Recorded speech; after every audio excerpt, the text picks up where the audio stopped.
முதல் வாசகம் தொடக்க நூலிலிருந்து வாசகம். அதிகாரம் 18 இறை வசனங்கள் 1-10 முடிய.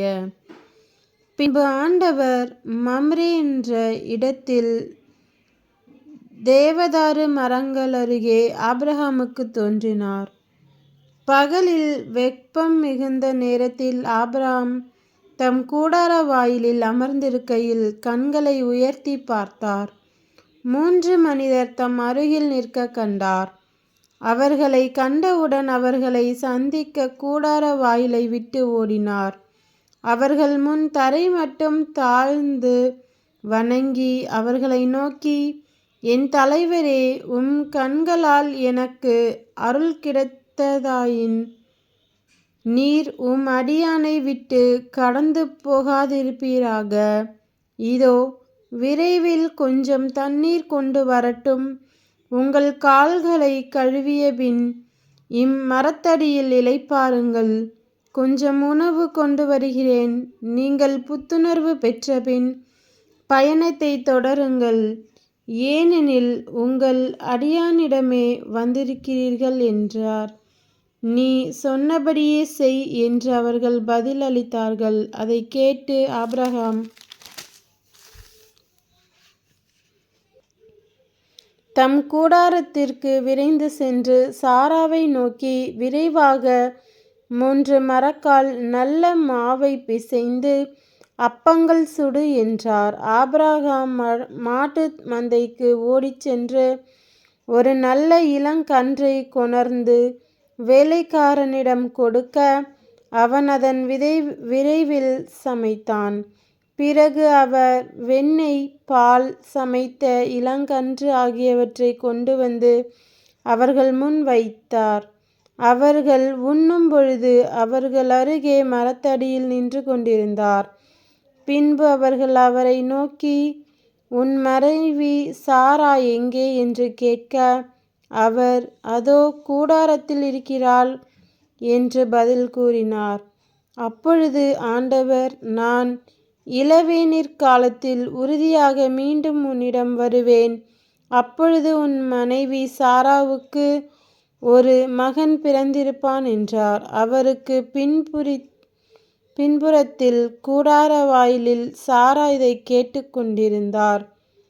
இது ஆண்டவர் வழங்கும் அருள்வாக்கு. இறைவா, உமக்கு நன்றி. இரண்டாம் வாசகம். புனித பவுல் கொலோசையருக்கு எழுதிய திருமுகத்திலிருந்து வாசகம்.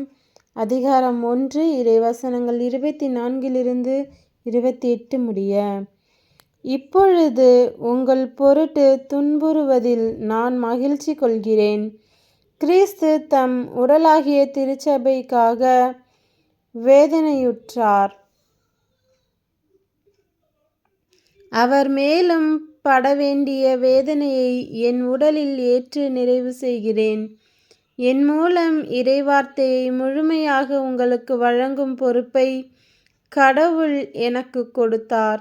எனவே நான் திருத்தொண்டனானேன்.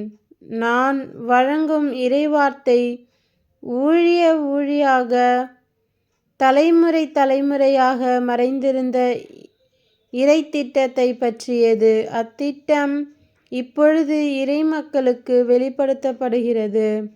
மக்களினங்களிடையே இது அளவற்ற மாட்சியுடன் செயல்படுகிறது என்பதை தம் மக்களுக்கு தெரிவிக்க கடவுள் திருவுளம் கொண்டார். உங்களுக்குள் இருக்கும் கிறிஸ்துவை பற்றியதே அத்திட்டம். மாட்சி பெறுவோம் என்னும் எதிர்நோக்கை அவரே அளிக்கிறார். கிறிஸ்துவை பற்றியே நாங்கள் அறிவித்து வருகிறோம்.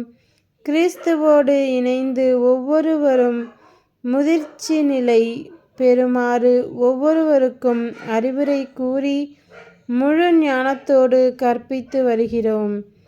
இது ஆண்டவரின் அருள்வாக்கு. இறைவா, உமக்கு நன்றி. நற்செய்தி வாசகம். புனித லூக்கா எழுதிய நற்செய்தியிலிருந்து வாசகம். அதிகாரம் 10 இறைவசனங்கள் 38-42 முடிய. அவர்கள் தொடர்ந்து சென்று கொண்டிருந்தார்கள். அப்போது இயேசு ஒரு ஊரை அடைந்தார். அங்கே பெண் ஒருவர் அவரை தம் வீட்டில் வரவேற்றார். அவர் பெயர் மார்த்தா. அவருக்கு மரியா என்னும் சகோதரி ஒருவர் இருந்தார். மரியா ஆண்டவருடைய காலடி அருகில் அமர்ந்து அவர் சொல்வதை கேட்டுக்கொண்டிருந்தார்.